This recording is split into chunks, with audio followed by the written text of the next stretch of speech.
தமிழக அரசின் திராவிட மாடல் ஆட்சியில் வன்முறை சம்பவங்கள் வெறியாட்டம் போன்று தொடர்ந்து நடைபெற்று வருவதாக பொதுமக்கள் குற்றம் சாட்டி வருகின்றனர். இதுதான் திராவிட மாடல் ஆட்சியா என அவர்கள் கேள்வி எழுப்பும் நிலையில் மாநிலத்தில் சட்டம் ஒழுங்கு சீர்கெட்டுள்ளதாகவும் சட்டம் தனது கடமையை முறையாக நிறைவேற்றவில்லை என்றும் தெரிவிக்கின்றனர். மேலும் சம்பவங்களில் உரிய மற்றும் முறையான விசாரணைகள் நடைபெறவில்லை என்றும் தற்போதைய திமுக அரசியல் மீது நம்பிக்கை இல்லை என்றும் பொதுமக்கள் கருத்து தெரிவித்து வருகின்றனர். கோலப்பஞ்சேரி டோல்கேட் அருகிலே கொஞ்சம் இளைப்பாறுவதற்காக இறங்கி தேநீர் குடிக்கலாம் என்று, டீ சாப்பிடலாம் என்று இறங்கிய போது பகுஜன் சமாஜ் கட்சியினுடைய மாநில தலைவர் ஆனந்தன் அவர்கள் முன்கூட்டியே திட்டமிட்டு அவரை தாக்க வேண்டும் என்று முன்கூட்டியே திட்டமிட்டு குண்டர்களோடு அவரை பின்தொடர்ந்து அவர் தேநீர் குடிக்கின்ற இடத்திலே அவரை வலுக்கட்டாயமாக வம்பிழுத்து. வணக்கம்.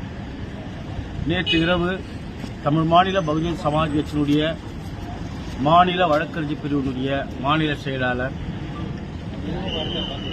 பட்டாபிராம் ஆனந்தன், பகுஜன் சமாஜ் கட்சியினுடைய மாநில தலைவர் என்று சொல்லக்கூடிய ஆனந்தன்,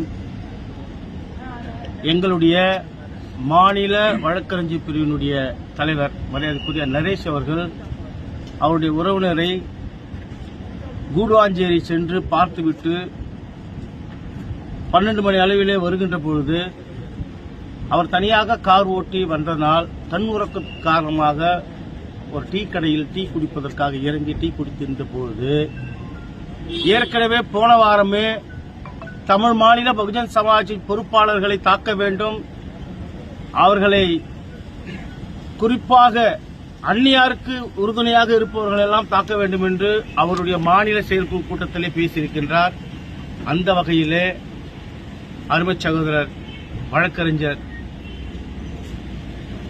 சகோதரர் டீ குடிக்கின்ற பொழுது அவரை முன்கூட்டியே தெரிந்து கொண்டு அவர் பின்னாடியே ஃபாலோ பண்ணி வந்து